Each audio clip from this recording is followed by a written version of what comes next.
Hi viewers, welcome to our channel. ప్రస్తుతం మనతో పాటు దాము బాలాజీ గారు, సీనియర్ జర్నలిస్ట్ ఉన్నారు. వాటితో ఒకసారి మాట్లాడదాం. సార్ నమస్కారం.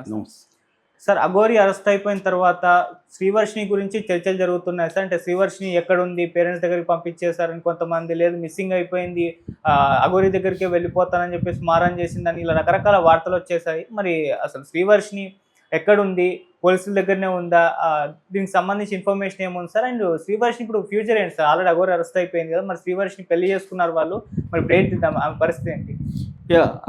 అఘోరి శ్రీనివాస్ అరెస్ట్ అయ్యాడు.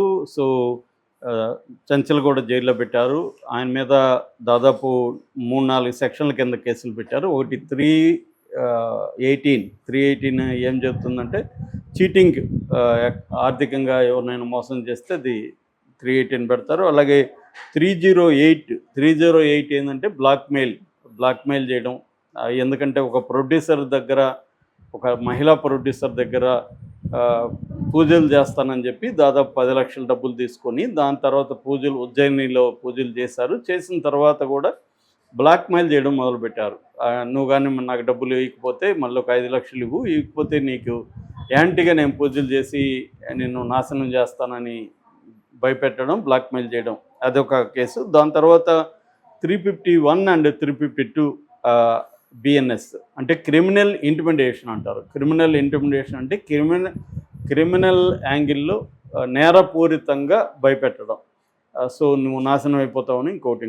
So blackmail, cheating, criminal intimidation, ఈ ప్రధానంగా ఈ 3 నేరాల కింద కేసులు పెట్టారు. ఈ 3 కూడా దాదాపు బ్లాక్మెయిల్కి 7 ఏళ్ళు పడుతుంది, క్రిమినల్ ఇంటిమిడేషన్కి 7 ఏళ్ళు జైలు శిక్ష ఉంది, చీటింగ్కి 3 ఏళ్ళు ఉంది. అలాగా ఈ కేసుల్లో అన్నిట్లో శిక్షలు పడితే 10 ఏళ్ళు కూడా శిక్షలు పడవచ్చు. అన్నీ కలుపుకుంటే 10 ఏళ్ళు కూడా శిక్షలు పడే అవకాశం అయితే ఉంది. పైగా జడ్జిని చీట్ చేసిన కేసు కూడా పెట్టే అవకాశం ఉంది. ఎందుకంటే మీకు ఎవరైనా లాయర్ ఉన్నారని జడ్జి గారు అడిగినప్పుడు నాకు అంత స్తోమత లేదని అఘోరి చెప్పినట్టుకు తెలుస్తుంది. నిజానికి అఘోరి దగ్గర స్తోమత ఉంది.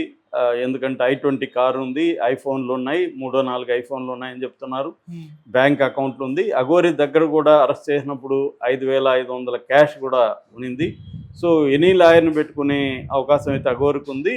అయినా నాకు స్తోమత లేదని జడ్జి గారికి చెప్పడం, రేపొద్దున అది కానీ నిరూపితం అయితే అది కూడా ఒక కేసు అవుతుంది. ఎందుకంటే కోర్టుని చీట్ చేసిన కేసు అయ్యే అవకాశం ఉంది. అందువల్ల లీగల్ ఎయిడ్ కౌన్సిల్ని అయితే జడ్జి గారు పెట్టారు. ఆ కౌన్సిల్ ఆయన ఎవరైతే ఉన్నాడో రవి అనే అడ్వకేట్, ఆయన కూడా మీడియాతో ఏం మాట్లాడుతున్నాడంటే అఘోరి ఖచ్చితంగా చీట్ చేసింది, అఘోరిని నేను సమర్థించను, అఘోరిని నిర్దోషిగా నిరూపించడానికి నేను ట్రై చేయనని ఆయనే చెప్తున్నాడు. వాళ్ళ డిఫెన్స్ అడ్వకేట్ అలా ఉంటే అఘోరికి శిక్ష పడే అవకాశం ఉందని కూడా ఆయన చెప్తున్నాడు. ఇది ప్రూవ్ అవుతుంది, ఎందుకంటే సాక్ష్యాలు ఉన్నాయి.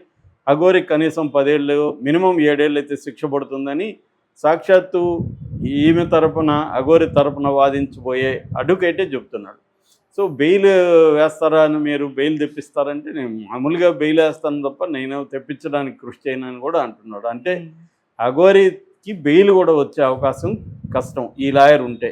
అఘోరి ఏమన్నా పర్సనల్గా డబ్బులు పెట్టుకొని చేసుకోవాలా, కానీ అఘోరి పరిస్థితి ఏంటి? అఘోరికి ఎవరు కూడా గట్టిగా సపోర్ట్ సిస్టమ్ ఇక్కడ కనబడట్లేదు. ఇప్పటివరకు ఏంటంటే అఘోరి బెదిరిస్తూ ఒక రకమైన అందరినీ భయభ్రాంతం చేస్తూ బతికేసింది తప్ప తన కోసం ఫైట్ చేసే బ్యాచ్ ఎవరు కనబడలేదు. యాంటీ బ్యాచ్ పెరుగుతున్నారు యాక్చువల్గా. ఫస్ట్ వైపు కూడా నిన్న ఓపెన్గా వచ్చి తన ముఖం కూడా చూపించి రాధిక ఆమె ఓపెన్గా మాట్లాడింది, తనకి శిక్ష ఖచ్చితంగా పడాలి అని చెప్పింది.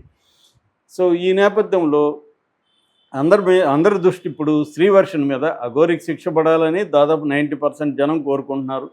ఈ మధ్యకాలంలో దళితులకు కూడా అఘోరి యాంటీ అయింది, అంబేద్కర్ని తిట్టడం, ఇటు ట్రాన్స్జెండర్స్కి యాంటీ అయింది, అటు అఘోరీలు అఖాడా వాళ్ళు మా అఘోరి కాదని చెప్పారు. సో ఇటు బ్రాహ్మణ్ బ్యాచ్ కావచ్చు, లేకపోతే హిందూ సంఘాలకు సంబంధించిన వాళ్ళు కావచ్చు, అన్ని సెక్షన్లలో అఘోరికి వ్యతిరేకత అనేది విపరీతంగా వచ్చింది. దానికి అఘోరి స్వయంకృత అపరాధం కూడా ఉంది.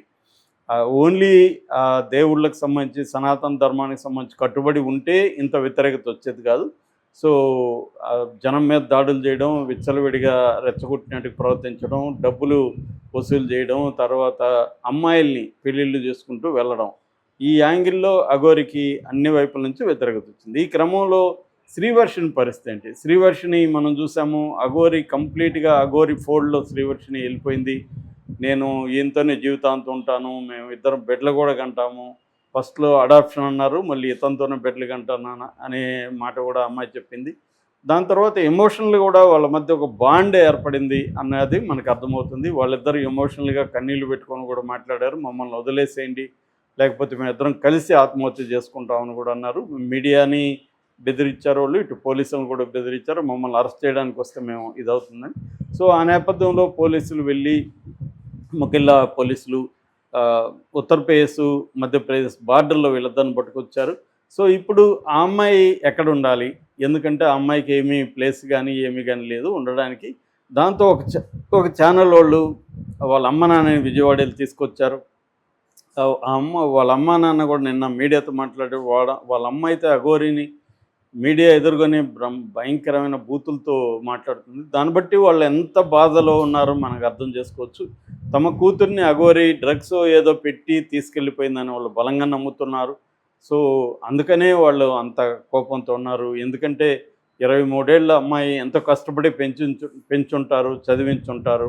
బీటెక్ సెకండ్ ఇయర్ చదువుతుంది. బీటెక్ కంప్లీట్ చేస్తే వాళ్ళకి ఆ ఫ్యామిలీకి కొంత ఆదరవుగా ఉంటుంది. అలాంటి అమ్మాయిని ఎత్తుకుపోవడం అనేది వాళ్ళు జీర్ణించుకోలేని పరిస్థితి అయితే కనిపిస్తుంది.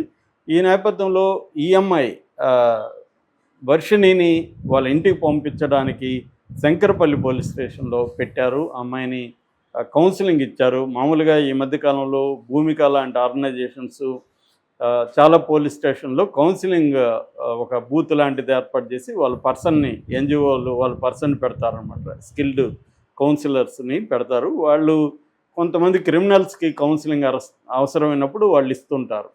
అలాగా అఘోరి ఈ తరపున ఉన్న ఈ అమ్మాయికి కూడా, శ్రీవర్షన్కి కూడా కౌన్సిలింగ్ ఇవ్వడానికి ట్రై చేశారు పోలీసులు కావచ్చు, ఎన్జిఓలు కావచ్చు.